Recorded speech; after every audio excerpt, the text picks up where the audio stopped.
прошлом году привезли в Центр кинологической службы щенка 7-месячного, именно Зига, и попросили взять ее на передержку для социализации.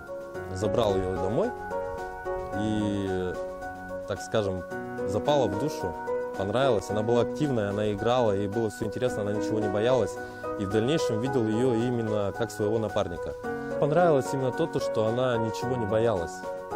Именно в городе, потому что большинство щенков, когда берешь, они пугливые, они могут бояться резких звуков, большого транспорта.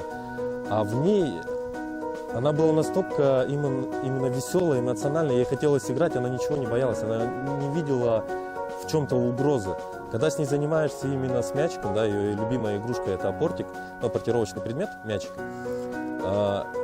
и с ней можно было сделать все, что угодно. И как бы вот это вот сохранилось, то, что у нее с детства. И вот ей покажешь один раз, если она тебя понимает с первого раза, то это на всю жизнь.